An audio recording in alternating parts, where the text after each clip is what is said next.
Revertir les retallades en polítiques socials és l'objectiu principal de la proposta de pressupost que el govern ja comença a negociar amb l'oposició. Aquesta setmana s'ha presentat l'esborrany del document que incrementa, com deien, en 2,8 milions d'euros el de l'any passat i que a grans trets consolidar els augments de les partides socials de 2016, és a dir, beques menjador, serveis i ajuts a domicili i l'atenció a les urgències. D'aquesta manera el resumia l'alcaldessa de Badalona durant la seva presentació. És un pressupost que augmenta les polítiques que tenen a veure amb tot el que és el revertiment de les retallades en polítiques socials, que augmenta també els seus plans d'ocupació, la seva lluita contra l'atur, i que incideix en les polítiques d'acció social, de més suport a tot el territori de la ciutat, polítiques per la igualtat i contra la violència masclista, polítiques de cultura, joventut i dona. Anem a desgranar una mica el document d'aquest pressupost, Sònia. Durant la presentació es van destacar 3 increments importants, un perquè fa l'acció social, un segon en les polítiques per la igualtat i contra la violència masclista i un tercer en plans d'ocupació. Comencem pel primer, per l'acció social. En què consistirà? Sí, doncs l'acció social del govern tindrà un pla contra la vulnerabilitat, al qual destinarà 1 milió d'euros.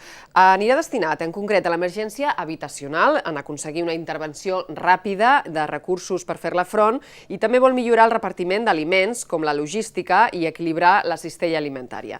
En aquest sentit, es vol fer especial èmfasi en els infants més vulnerables, en garantir que tinguin un plat a taula en dates no escolars, quan no hi ha beques menjador. Un segon bloc d'acció social va destinat a incrementar el suport de les entitats amb un augment del 24% de les subvencions a les que es tenen una activitat més social, actuen en casos d'emergència i tenen la implantació als barris. Tot això és pel que fa a l'acció social. Parlem de les polítiques contra la violència masclista i la política per la igualtat. Quines són les partides que estan destinades? Es tractaria d'un segon gran increment dins la proposta dels pressupostos, multiplica per 6 la partida fins a deixar-la en 250.000 euros. L'objectiu d'aquest augment seria crear un programa de ciutat global contra la violència masclista. Es tractaria d'un pla de ciutat i inclouria més suport jurídic al CIAT, un pla de sensibilització a les escoles, reforç de grups terapèutics i la formació dels professionals que treballen amb dones. També es vol ampliar les places d'acollida d'urgència i dinamitzar el teixit associatiu de la ciutat amb l'ampliació del CRAT. Un programa de ciutat contra la violència masclista, que és ampliar el suport jurídic del servei d'assistència a la víctima, el servei d'assistència a la dona, que tinguin les dones que pateixen violència masclista tinguin un lloc que els donin públic, els doni suport jurídic. Un pla de sensibilització a escoles, que jo crec que és molt important, des de les escoles començar a atacar les actituds masclistes que pateixen les adolescents. El tercer bloc que veurà un increment, una de les línies fortes del pressupost, com deien, és en plans d'ocupació. Sí, el document preveu una partida de 700.000 euros durant el 2017 en creació d'ocupació. La intenció és incrementar el nombre de plans d'ocupació com ja es va anar fent durant el 2016. Per cert, aquesta setmana s'ha iniciat el procés d'inscripció en uns nous plans d'ocupació que són els primers en què els treballadors cobraran un sou mínim de 1.000 euros bruts.